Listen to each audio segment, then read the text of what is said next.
সকলোকে প্ৰীতি আৰু সম্ভাষণ জনাইছো ছাত্ৰ-ছাত্ৰীসকল আজি আমি টেন্স ফৰ এভাৰ সিৰিজৰ প্ৰেজেন্ট পাৰফেক্ট কন্টিনিউয়াছ টেন্স আলোচনা কৰিবলৈ লৈছো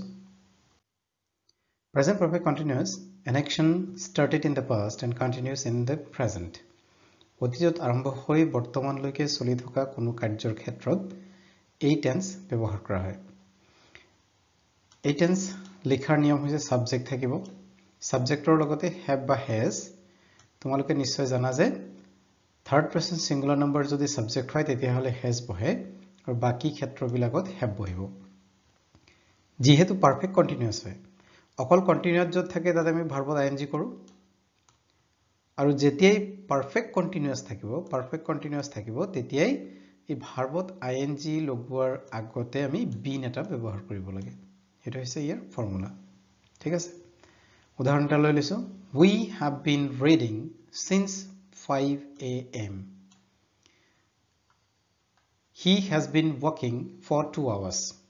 So, ইয়াত আমি দুটা স্পেশাল শব্দ পাইছো এটো হৈছে since আৰু for. কেই বজাৰ পৰা 5 বজাৰ পৰা কিমান সময় ধৰি 2 ঘণ্টা ধৰি এই যে 5 বজাৰ পৰা since এ পৰা বুজাইছে আৰু for এ ধৰি বুজাইছে 2 ঘণ্টা ধৰি তেও খুজকাহি আছে এই since বা for এই দুটাই হৈছে এই টেন্সটোৰ বাবে থকা টাইম হিন্ট আগৰ নিচিনাকৈ ইয়াতো আমি সেই টেবুলটো চাইলো মাস্টাৰ টেবুল ইয়াত প্ৰেজেন্ট পাৰফেক্ট কন্টিনিউয়াছ মানে পাৰফেক্ট কন্টিনিউয়াছৰ ঘৰ হৈছে এইকেইটা সো যেটো প্ৰেজেন্টৰ ঘৰৰ পাৰফেক্ট কন্টিনিউয়াছ টু প্ৰেজেন্ট পাৰফেক্ট কন্টিনিউয়াছ পাষ্টত যদি হয় তেতিয়ালে পাষ্ট পাৰফেক্ট কন্টিনিউয়াছ ফিউচাৰৰ হলে ফিউচাৰ পাৰফেক্ট কন্টিনিউয়াছ মুঠতে এইখিনি হৈছে পাৰফেক্ট কন্টিনিউয়াছৰ ঘৰ আৰু পাৰফেক্ট কন্টিনিউয়াছ বিলাকত বিন সবত আছে বিন আছে নে এইটো আৰু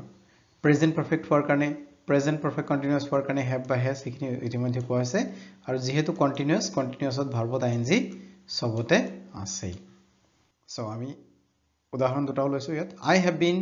doing the work since morning so I যেহেতু ফার্স্ট পাৰসনৰ লগত have হ'ব been আৰু ভাৰ্বত আইএনজি টো হ'বই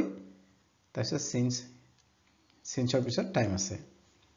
2 নম্বৰ উদাহৰণ she has been reading for 5 hours she third person singular number হোৱাৰ কাৰণে ইয়াৰ ভিতৰত have বা has ৰ ভিতৰত আমাৰ এই has টো হৈছে ইয়াত has been to perfect continuous হোৱাৰ কাৰণে been হ'বই আৰু ভাৰ্বত আইএনজি read ভাৰ্বত ইয়াত আইএনজি যোগ কৰা হৈছে for 5 hours টাইম হিন্ট এই টেন্সৰ টাইম হিন্ট মাত্ৰ দুটাই since আৰু for ইতিমধ্যে উল্লেখ কৰা হৈছিল তথাপি ইয়াত স্পষ্টকৈ লিখা হৈছে টাইম হিন্ট হৈছে ইয়াত দুটা since আৰু for since কি বুজায় পয়েন্ট অফ টাইম বুজায় নিৰ্দিষ্ট সময় বুজায় আৰু for a period of time বুজায় এক ব্যাপক সময় বুজায় সাবজেক্ট have has been ভাৰ্বত আইএনজি ইতিমধ্যে আগতে কোৱা হৈছিল আকৌ এবাৰ ইয়াত দেখুৱাই দিয়া হৈছে কাৰেক্ট টেন্স কৰিবলৈ এনেকৈ পৰীক্ষাত আহিব পাৰে they live in this place since 1970 so এই যে since শব্দটো আছে since ৰ পিছত টাইম আছে তাৰ কাৰণে আমি বুজি পালো যে বাক্যটো প্ৰেজেন্ট পাৰফেক্ট কন্টিনিউয়াছ টেন্সৰ হয় আৰু যেতিয়া প্ৰেজেন্ট পাৰফেক্ট কন্টিনিউয়াছৰ হয় তেতিয়া আমি কোনটো ফৰ্মত লিখিব লাগিব এই ফৰ্মতে সাবজেক্টটো দে আছে দেৰ লগত have হ'ব নে has হ'ব দেৰ লগত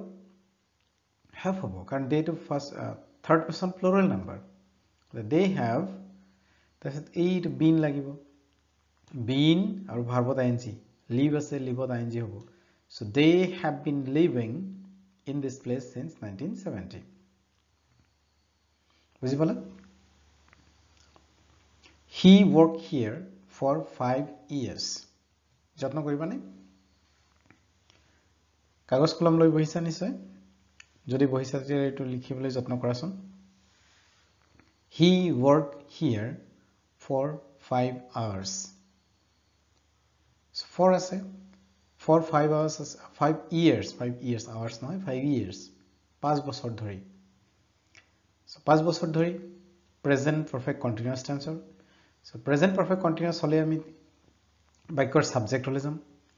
সাবজেক্ট হৈছে থাৰ্ড পাৰসন সিঙ্গুলাৰ নাম্বাৰ তেও হয়নে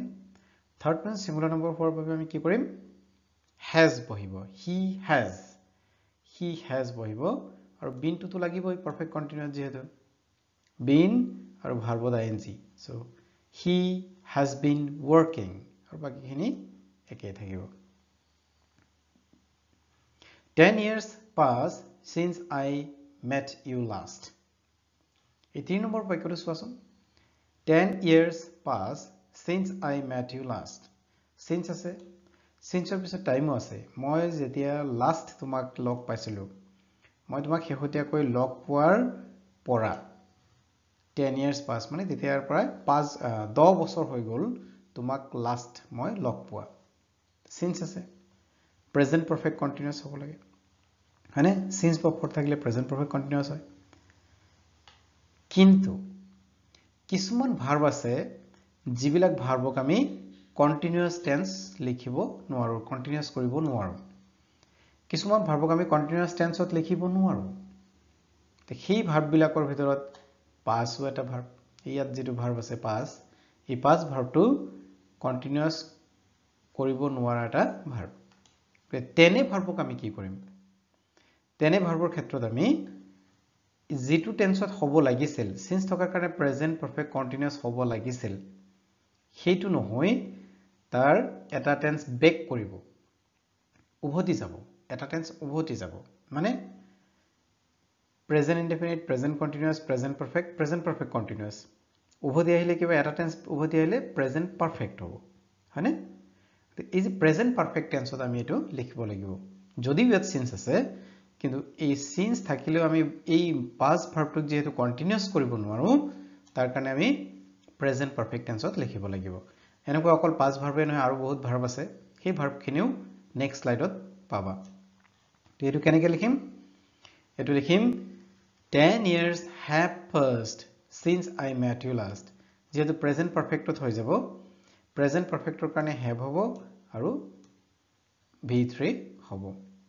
ইয়াত been প্ৰয়োজন হোৱা নাই কিয়নো ই প্ৰেজেন্ট পাৰফেক্ট কন্টিনিউয়াস টেন্সত বহা নাই এক্সেপশন ভাৰ্বখিনি ইয়াত দিয়া হৈছে যিখিনি ভাৰ্ব আমি কন্টিনিউয়াস কৰিব নোৱাৰো সাধাৰণতে এইখিনি ভাৰ্ব কন্টিনিউয়াস কৰিব নোৱাৰি যদি কাৰেক্ট টেন্স কৰিবলৈ দিয়া বাক্যটো যদি সিন্স বা ফৰ থাকে আৰু তাৰ পিছত যদি এইখিনি ভাৰ্ব থাকে তেতিয়াহলে এটো আমি প্ৰেজেন্ট পাৰফেক্ট কন্টিনিউয়াসলৈ নি তাক প্ৰেজেন্ট পাৰফেক্টতে লিখিব লাগিব ভার্বখিনি hate like love prefer want wish appear feel hear see seem smell sound agree deny disagree mean promise satisfy surprise believe imagine know pass এইটো ভার্ব পাইছিল হনে realize recognize remember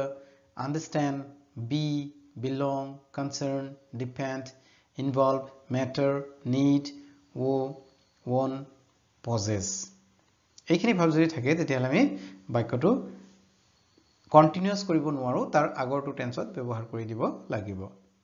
we have been knowing each other for long হবনে we have been knowing each other